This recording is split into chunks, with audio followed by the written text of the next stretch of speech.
Hello friends, good morning to all of you. Let's set the foundation. My name is Amit JT and I'm your science faculty. Welcome to Learn and Prep. Learn and Prep के इस amazing platform पर आप सभी का स्वागत है। हम chapter पढ़ रहे थे बच्चों लाइट में। प्रीवियस लेक्चर में मेरा आपका क्वेश्चन था आपसे कि अल्फ़ाबेट्स है, ये अल्फ़ाबेट्स है हमारे कितने 26 अल्फ़ाबेट है। इनमें से ऐसे कितने अल्फ़ाबेट है जो प्लेन मिरर में सेम टू सेम दिखते हैं। फॉर एग्जांपल के लिए ए बात करूँ तो ए सेम दिखेगा, है ना। आई सेम टू सेम दिखेगा, टी सेम टू सेम दिखेगा। टी का देख सकते हैं हम, तो आपको इस तरह करना था बच्चों। क्लियर है? तो आपको ये वाला क्वेश्चन था और अल्फाबेटिकली देखना था। ठीक है, आज हम पढ़ेंगे स्फेरिकल मिरर्स के बारे में। अभी तक हमने प्लेन मिरर पढ़ा, ठीक है। प्लेन मिरर में सब पढ़ा कि कैसी इमेज बनती है, वर्चुअल बनती है, इरेक्ट बनती है, डिस्टेंस सेम रहती है, हाइट सेम रहती है और लेटरली इन्वर्टेड रहते हैं। ये इसकी प्रॉपर्टी थी। अब हम स्फेरिकल मिरर के बारे में पढ़ने जा रहे हैं। स्फेरिकल मिरर बेसिकली दो टाइप्स के होते हैं बच्चों। कौन कौन से होते हैं? Concave mirror, convex mirror. ठीक है, एक स्फेयर होता है जिसमें से हम स्फेयर को काट कर मिरर बनाते हैं, है ना। ये हमारा स्फेयर है। यहाँ से इसको काटा, एक दो ऑप्शन है हमारे पास। एक बार हम पॉलिश इस तरफ कर देंगे और अगर हमने इसको काटा तो एक बार पॉलिश बाहर की तरफ कर देंगे। तो कौन सा मिरर कॉनकेव है और कौन सा कॉन्वेक्स है, इसके बारे में हम देखने वाले हैं। और कुछ बेसिक टर्मिनोलॉजी क्या होती है वो देखेंगे। फॉर एग्जांपल के लिए सेंटर ऑफ कर्वेचर क्या होता है, रेडियस ऑफ कर्वेचर क्या होता है, फोकस क्या होता है, इस तरह की टर्मिनोलॉजी हम देखने वाले हैं। पहले हम कॉनकेव की बात करते हैं। जैसा कि नाम से ही क्लियर हो रहा है, क्या बच्चों, कॉनकेव। केव मीन्स गुफा, है ना। केव मीन्स गुफा। कॉनकेव, केव मीन्स गुफा, है ना। गुफा अंदर की तरफ होती है ना, केव। तो अंदर की तरफ वाली सरफेस कैसी कर दी इसने? रिफ्लेक्टिंग। याद रखना, अंदर की तरफ वाली सरफेस कैसी है? रिफ्लेक्टिंग है। अंदर की तरफ वाली सरफेस कैसी है भाई? रिफ्लेक्टिंग है। A spherical mirror that has its reflecting surface curved inverts. यानी इसकी जो अंदर की सरफेस है वो रिफ्लेक्टिंग है, तो बाहर की सरफेस को हमने पॉलिश कर दिया। तो इस तरह का जो मिरर होगा वो कौन सा होगा? कॉनकेव मिरर होगा। ठीक है, ये सरफेस कैसी है भाई? रिफ्लेक्टिंग। और हम ऑब्जेक्ट को कहाँ पर रखते हैं? हमेशा रिफ्लेक्टिंग सरफेस की तरफ ही रखते हैं। मैंने कल बताया था आपको, है ना। रिफ्लेक्टिंग सरफेस की तरफ रखते हैं। कॉन्वेक्स मिरर में क्या होगा भाई? कॉन्वेक्स मिरर में रिफ्लेक्टिंग सरफेस कहाँ होगी? बाहर की तरफ। ये वाली सरफेस कौन सी है? आप बोलोगे सर ये रिफ्लेक्टिंग सरफेस है और ये हमने पॉलिश कर दी है ना। ये रिफ्लेक्टिंग सरफेस है और इसको हमने पॉलिश कर दिया है। तो जो भी ऑब्जेक्ट रखा जाएगा वो रिफ्लेक्टिंग सरफेस की तरफ रखा जाएगा। क्लियर है? दोनों की डेफिनेशन क्लियर है। इसमें क्या कहा है? A spherical mirror that has its reflecting surface curved outward. जिसका कर्व कहाँ आ रहा है? आउटवर्ड सरफेस में। आउटवर्ड सरफेस कौन सी है? रिफ्लेक्टिंग सरफेस है। और जिसकी इनवर्ट सरफेस रिफ्लेक्टिंग सरफेस है वो कौन सा मिरर है बच्चों? वो कॉनकेव मिरर है। ठीक है, these are the some important terms to be explained first in terms of spherical mirror। सबसे पहले हम स्फेरिकल मिरर की कुछ बेसिक टर्म्स देखेंगे, है ना। यहाँ पर मैं स्फेरिकल मिरर आपके लिए बना देता हूँ। चलो भाई फटाफट से मिरर आओ। आई थिंक विजिबल नहीं है ना। कलर चेंज करो भाई।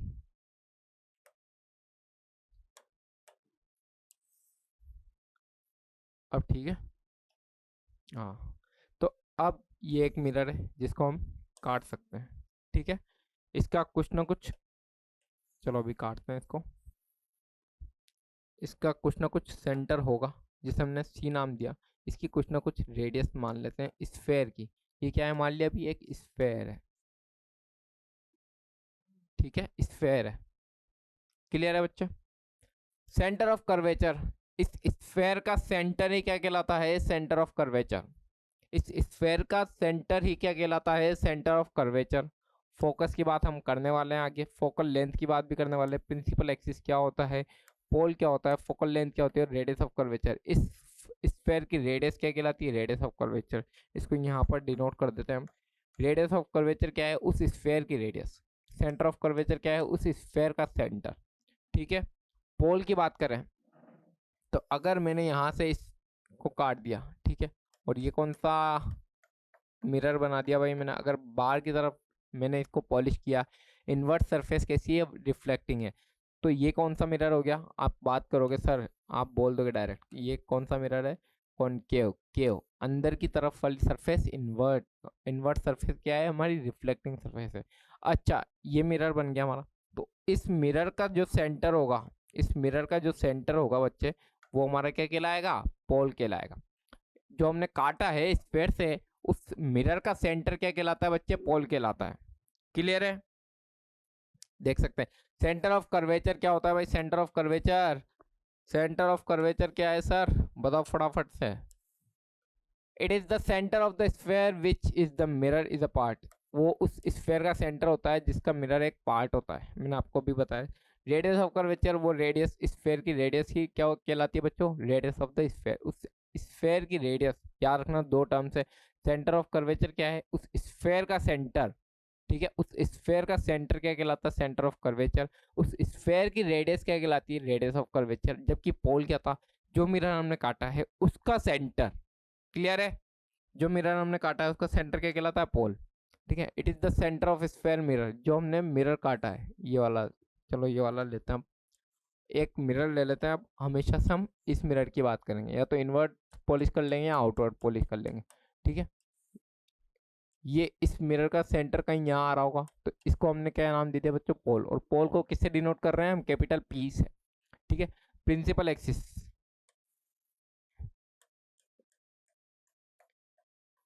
ये देख सकते हैं आप जब देखेंगे तो ये कहीं इस स्फेयर का पार्ट होगा, हाँ है ना। तो इस स्फेयर का सेंटर कहाँ आ गया, यहाँ आ गया, सेंटर सी। इस स्फेयर की सेंटर सी आ गया। रेडियस ऑफ कर्वेचर आर, इस स्फेयर की रेडियस, रेडियस ऑफ कर्वेचर आ गई। अच्छा, आप एक बात नोट कीजिए कि हमारा जो मिरर है वो यहाँ से यहाँ तक है। इस स्फेयर, इस मिरर का सेंटर क्या हो गया भाई, ये रहा, पोल। क्लियर है, क्लियर है। अच्छा, centre of curvature and pole को मिलाने वाली एक straight line, centre of curvature and pole को मिलाने वाली एक स्ट्रेट लाइन क्या कहलाती है भाई, इसको ही हम बोलते हैं प्रिंसिपल एक्सिस, मुख्य अक्ष जिसे हम बोलते हैं। क्लियर है, it is the straight line passing through the centre of curvature and the pole. Simple सी लैंग्वेज में बताया मैंने आपको, सेंटर ऑफ कर्वेचर और पोल को मिलाने वाली एक स्ट्रेट लाइन क्या कहलाती है, उसका प्रिंसिपल एक्सिस। देख सकते हैं कुछ इसी तरह की हमने बात की थी। ठीक है, कौन के ये कौन सा मिरर हो गया भाई, इसमें देख सकते हो अंदर की सरफेस रिफ्लेक्टिंग है, कॉन्वेक्स है ना, कॉन्वेक्स मिरर है। और इसमें अंदर की सरफेस कैसी रिफ्लेक्टिंग है, तो ये कॉनकेव मिरर हो जाएगा। सेम दोनों में यही बात है कि जो सेंटर और पोल के बीच की डिस्टेंस है ये क्या कहलाती है, रेडियस ऑफ कर्वेचर। क्लियर, इस स्फेयर का सेंटर क्या कहलाएगा, सेंटर ऑफ कर्वेचर। मिरर का सेंटर क्या कहलाएगा, पोल। पोल और सेंटर को मिलाने वाली एक स्ट्रेट लाइन क्या कहलाती है बच्चों, प्रिंसिपल एक्सिस। क्लियर होगी यहाँ तक की बात। चलिए फोकस भी, फोकस और फोकल लेंथ के बारे में भी देख लेते हैं। ठीक है, फोकस ऑफ कॉनकेव मिरर की बात कर रहे हैं, प्रिंसिपल फोकस कॉनकेव मिरर की बात कर रहे हैं। It is a point on the principal axis, ये एक प्रिंसिपल एक्सिस पर एक ऐसा पॉइंट होता है जहां पर आने वाली सारी पैरेलल रेज, प्रिंसिपल एक्सिस के जो पैरेलल रेज आती है। ठीक है, इस पर समझाता हूँ मैं आपको। ये कौन सा मिरर हो गया हमारा, कॉनकेव मिरर हो गया। ये हमारा प्रिंसिपल एक्सिस हो गया। कैसे, क्योंकि सेंटर ऑफ कर्वेचर और यहाँ पर ये पोल, पोल को प्रिंसिपल एक्सिस से पैरेलल आने वाली सारी रेज आफ्टर रिफ्लेक्शन एक पॉइंट से होकर गुजरती है, जिसे हमने नाम दिया है क्या बच्चों, फोकस। जिसे हमने नाम दे दिया क्या, फोकस।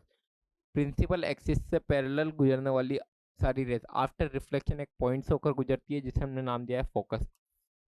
ये एक ऐसा पॉइंट है प्रिंसिपल एक्सिस पर where all the rays parallel to the principal axis converge. इसको हम क्या बोलते हैं, ये देखो आप सारी रेस को क्या कर रहा है बच्चों, कन्वर्ज। तो कॉनकेव मिरर को हम क्या बोल सकते हैं, कन्वर्जिंग मिरर। याद रखना लेंस में अलग है और मिरर्स की बात अलग है, कन्वर्जिंग मिरर भी बोल सकते हैं इसको। क्या बोल सकते हैं, कन्वर्जिंग मिरर। ठीक है, दोनों में कंफ्यूज मत होना। ठीक है, और कॉन्वेक्स मिरर की बात क्या करेंगे, तो हम कॉन्वेक्स मिरर बनाओ सर। क्या ये कॉन्वेक्स मिरर बन गया है, ये प्रिंसिपल एक्सिस ही हो गया, इसका ये सेंटर ऑफ कर्वेचर इस तरफ आएगा क्योंकि ये इस स्फीयर का पार्ट होगा, हाँ या ना?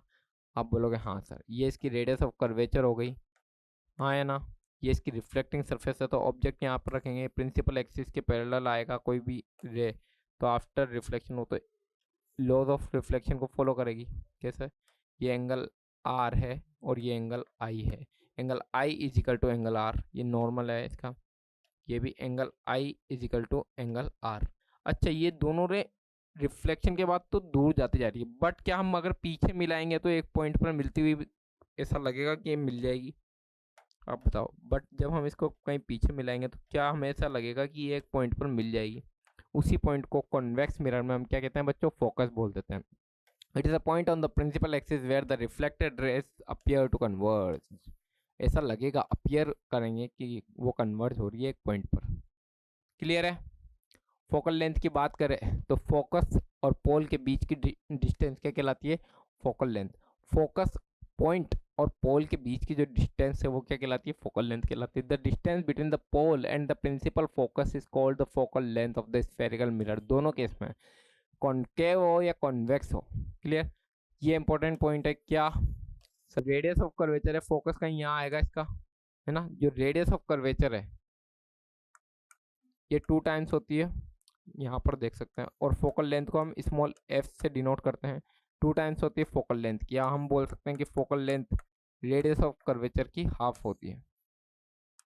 ये रिलेशन है भाई, है ना? कॉन्वेक्स मिरर हो या कॉन्केव मिरर हो, दोनों की बात कर रहे हैं। ठीक है। The radius of curvature is 2 times of the focal length of any spherical mirror. किसी भी स्फेरिकल मिरर में जो फोकल लेंथ होती है वो हाफ होती है रेडियस ऑफ कर्वेचर की, या हम बोल सकते हैं कि जो रेडियस ऑफ कर्वेचर होती है वो 2 टाइम्स होती है फोकल लेंथ की। क्लियर है? चलिए बच्चों,